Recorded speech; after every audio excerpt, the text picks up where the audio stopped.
नमस्कार. श्री स्वामी समर्थ. मी शर्मिला. माझ्या हे यूट्यूब चॅनेलमध्ये माझ्या सगळ्या गोड यूट्यूब फॅमिलीचं अगदी मनापासून स्वागत करते.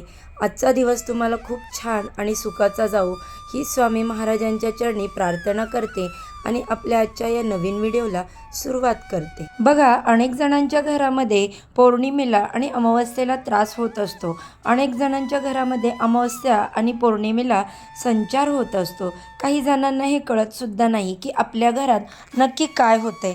तुम्हाला कधी असं जाणवलं आहे का की अमावस्या आणि पौर्णिमेला तुमच्या घरात त्रास होतोय, भांडणं होत आहेत, मानसिकतेत बदल होत आहे, मन अस्थिर राहणे, चिडचिडपणा वाढणे, नकारात्मक विचार येणे किंवा भावनांचा उद्रेक होणे, घरातील वातावरण अचानक बदलणे, घरात भांडणं होणे, तसेच किरकोळ कारणावरून वाद होणे किंवा मग वातावरणामध्ये ताण निर्माण होणे, शारीरिक आणि मानसिकतेवर परिणाम होतोय, झोप न लागणे, अस्वस्थ वाटणे किंवा व्यक्तीचे वागणे विचित्र होणे, उदाहरणार्थ शिवीगाळ करणे, मारामारी करणे. काही लोकांच्या मते या काळात घरात काहीतरी असामान्य घडल्यासारखे वाटणे किंवा मग विचित्र काहीतरी असा अनुभव येणे.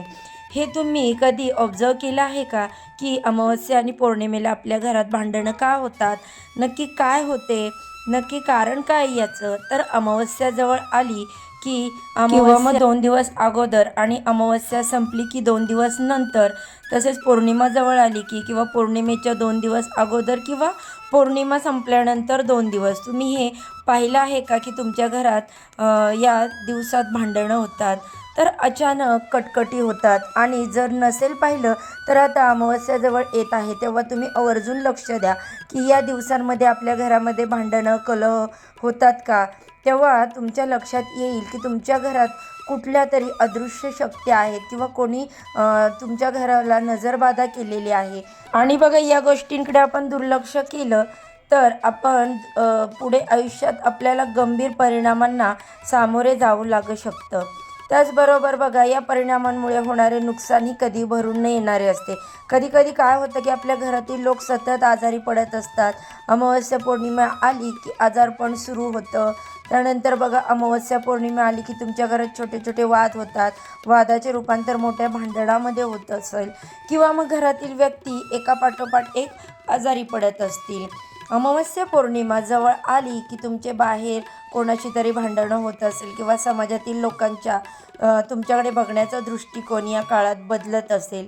या दरम्यान तुमचं एखादं काम होत असेल तर त्या कामामध्ये अचानक अडचण निर्माण होत असतील आणि ते काम तुमचं होत नसेल, तर अशी लक्षणे तुम्हाला दिसत असतील तर आत्ताच सावध व्हा.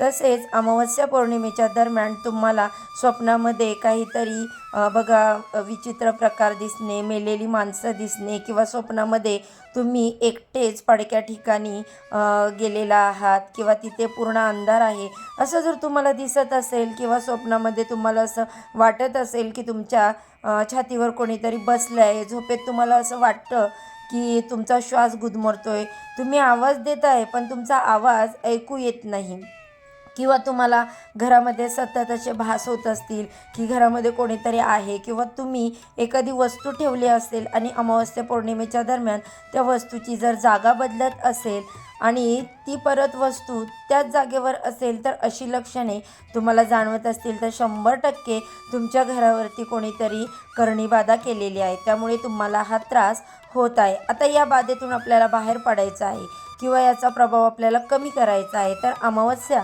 आणि पौर्णिमेला या शक्तीचा प्रभाव खूप वाढतो. कारण बघा, त्यांना एक वरदानच मिळालेलं असतं की अमावस्या आणि पौर्णिमेला त्यांच्या शक्ती वाढतात, त्यांचा प्रभाव हा वाढत जातो. त्यामुळे अमावस्या आणि पौर्णिमेला आपल्याला हा त्रास जास्त होतो. तर आता या शक्तीचा प्रभाव असा असतो की तो कमी करायचा आणि त्यातून बाहेर पडण्याचा मार्ग कसा काढायचा, तर यासाठी आपल्याला एक काम करायचं आहे किंवा उपाय करायचा आहे. तर उपाय काय करायचा आहे हेच आपण आजच्या व्हिडिओमध्ये पाहणार आहोत. त्यामुळे व्हिडिओ स्किप न करता तुम्ही शेवटपर्यंत नक्की पहा. चॅनेलवरती पहिल्यांदा नवीन आला असाल तर व्हिडिओला लाईक करा, चॅनेलला सबस्क्राईब करा आणि असेच माहितीपूर्ण नवनवीन व्हिडिओ पाहण्यासाठी बेल आयकॉनला प्रेस करा, ज्यामुळे मी माझ्या चॅनेलवर जेव्हा पण नवीन व्हिडिओ अपलोड करेल त्याचे नोटिफिकेशन सर्वात आधी तुम्हाला मिळेल आणि तुम्ही एक पण जो व्हिडिओ आहे माझा तो मिस करणार नाही. तर बघा, तो उपाय म्हणजे आपल्या दत्तगुरूंना शरण जायचं आहे. कारण ब्रह्मा, विष्णू आणि महेश म्हणजे दत्तगुरू आहेत आणि हे विश्व यांनी निर्माण केलेलं आहे. शक्तीचं म्हणजे सगळ्यात उगम स्थानाचे भगवंत आहेत.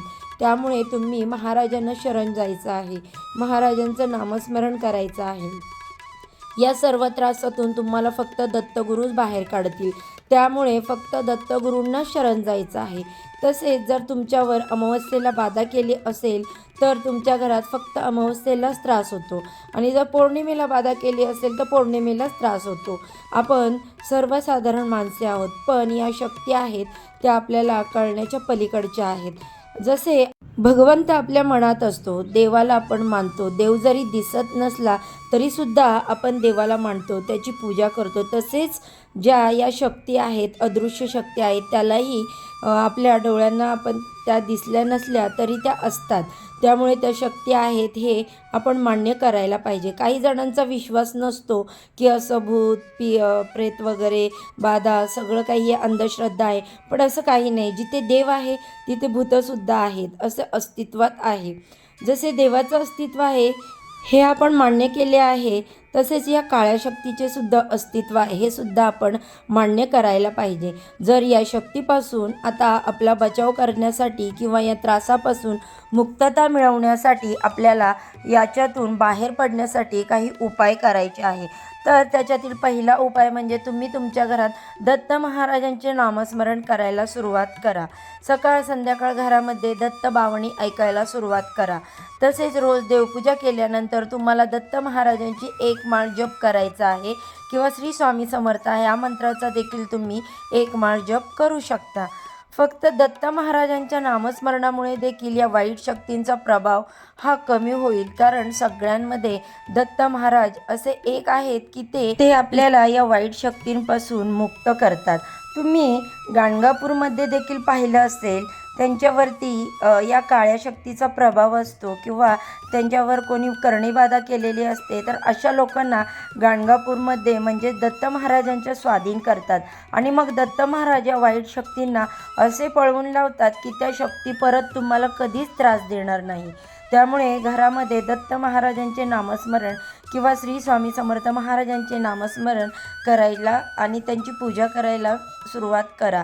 जर तुमच्याकडे दत्त महाराजांचा फोटो मूर्ती नसेल तर तुम्ही श्री स्वामी समर्थ महाराजांचा फोटो किंवा मूर्ती असेल तरीसुद्धा चालेल.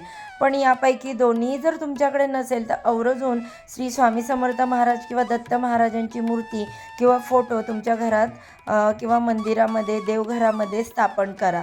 त्यानंतर दुसरा उपाय म्हणजे जर तुम्हाला अमावस्येला त्रास होत असेल तर अमावस्येच्या दिवशी तुम्ही दत्त महाराजांना अभिषेक करायचा आहे आणि अभिषेक झाल्यानंतर तुम्ही गुरुचरित्र यामधील 14वा अध्याय, 18वा अध्याय आणि शिवलीला अमृत या ग्रंथाचा 11वा अध्याय जो आहे तो पठण करायचा आहे.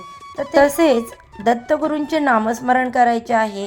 3 अगरबत्त्या लावायच्या आहेत. ब्रह्मा, विष्णू, महेश असा 3 अगरबत्त्या लावायच्या आहेत आणि त्या अगरबत्ती संपेपर्यंत तुम्हाला महाराजांचे नामस्मरण करायचे आहे.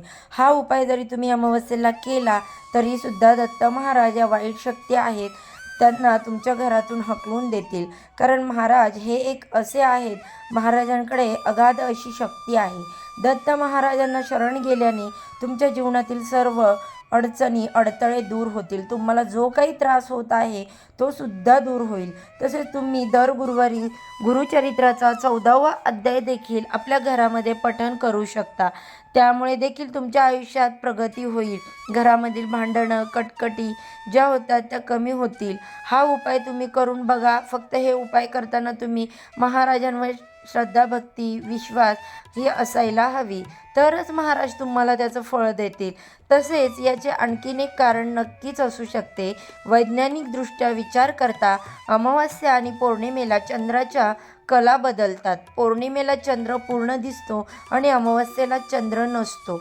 या बदलांचा पृथ्वीवरील पाण्यावर आणि पर्यायाने मानवी शरीरावर परिणाम होतो. त्यामुळे मानसिक आणि भावनिक बदल होतात असं मानलं जातं. यावरती उपाय म्हणून आपण वैज्ञानिकदृष्ट्या पुढील देखील उपाय करू शकतो. या दिवसात सकारात्मक ध्यान, मेडिटेशन, योगा करणे, घरात स्वच्छता असावी, घरामध्ये सकारात्मक ऊर्जा राखण्यासाठी स्वच्छता ठेवणे, धार्मिक विधी, पूजा करणे, मंत्रोच्चार करणे, जसे की पितृपक्षात श्राद्ध करणे, जसे काही छोटे छोटे उपाय केल्याने देखील आपल्या घरामध्ये सकारात्मक ऊर्जा निर्माण होते आणि आपल्या घरातील नकारात्मक ऊर्जा ही पूर्णपणे हळूहळू निघून जाते आणि आपली मनशांती परत येते. घरातील भांडणं, कटकटी पूर्णपणे हळूहळू नष्ट होतात. त्यामुळे हे दोन्ही उपाय तुम्ही आपल्या घरामध्ये नक्कीच करून पहा. तुम्हाला त्याचे सकारात्मक बदल पाहायला मिळतील. तर बघा, हा महत्त्वपूर्ण व्हिडिओ तुम्हाला कसा वाटला? व्हिडिओमध्ये मी जी माहिती तुम्हाला सांगितली ती माहिती उपयुक्त वाटली असेल तर व्हिडिओला एक लाईक नक्की करा, चॅनेलला सबस्क्राईब करा आणि असेच माहितीपूर्ण नवनवीन व्हिडिओ पाहण्यासाठी बेल आयकॉनला प्रेस करा. चला तर मग आजच्या व्हिडिओचा इथेच एंड करते. उद्या अशाच छानशा व्हिडिओसोबत पुन्हा नव्याने भेटू. सर्वांना श्री स्वामी समर्थ. अवधूत चिंतन. श्री गुरुदेव दत्त.